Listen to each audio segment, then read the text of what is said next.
1.5 বছরের আরাফ কি জানতো এটাই তার শেষ বিকেল? সারাদিন দৌড়ঝাঁপ, খেলা আর হাসিতে ভরা নিষ্পাপ তার মুখ। কিন্তু এক মুহূর্তেই সে হাসি মিলিয়ে গেল চিরতরে, আনন্দ রূপ নিল বিভীষিকায়। পরিবারের সবাই যখন ব্যস্ত ইফতারে, তখনই নিঃশব্দে ওত পেতেছিল এক ভয়ঙ্কর শিকারী। অন্ধকারের আড়াল থেকে আচমকা ঝাঁপিয়ে পড়ে, এক ঝটকায় গলায় কামড় বসিয়ে টেনে হিচড়ে নিয়ে যায় তাকে।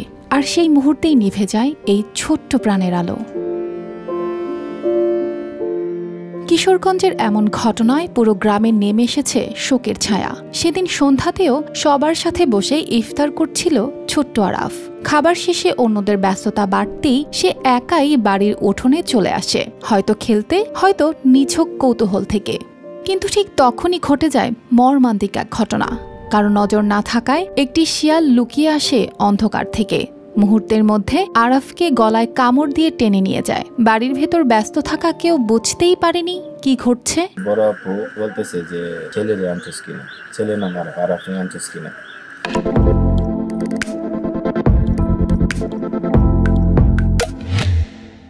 বলছি না, আমি তো আনি নাই। পরে আমি ওই দোকান থেকে বাড়িতে আসছি, পরে তো খুঁজাখুঁজি করার পর পাইনি। পরে আপনি মসজিদে এলান দেওয়া হয়েছে, এলান দেওয়ার পরে লোকে প্রস্তাব করতে পারিয়েছে এক ছেলে, পরে জঙ্গলের মধ্যে আর কি ছেলে যে নিয়ে গেছে এখান থেকে পারি আর কি। সময়ের সঙ্গে সঙ্গে আরাফকে খুঁজতে শুরু করেন পরিবারের সদস্যরা, কিন্তু কোথাও তার দেখা নেই। গ্রামের মানুষজন মশাল হাতে বের হন খুঁজতে। প্রায় 1 ঘন্টা পর বাড়ির পাশের এক জঙ্গলে তার নিথর দেহ পড়ে থাকতে দেখা যায়। শিশুটির গলায় গভীর কামড়ের চিহ্ন, বুকের ওপর শিয়ালের নখের আঁচড় স্পষ্ট।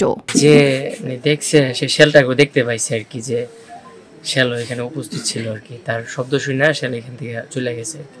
সে বাচ্চাকে উদ্ধার করে নিয়ে আপনার ফার্মেসির দোকানে ওইখানে নিয়ে গেছে আর কি। যাওয়ার পরে যে আমাদের এলাকার ডাক্তার নয়ন ভাই, উনি তার মৃত ঘোষণা করছে। তবুও আশায় বুক বেঁধে পরিবারের লোকজন দৌড়ে যান গ্রামের ফার্মেসিতে, কিন্তু ততক্ষণে সব শেষ। ফার্মেসির লোক জানিয়ে দেন শিশুটি আর বেঁচে নেই। News desk, RTV।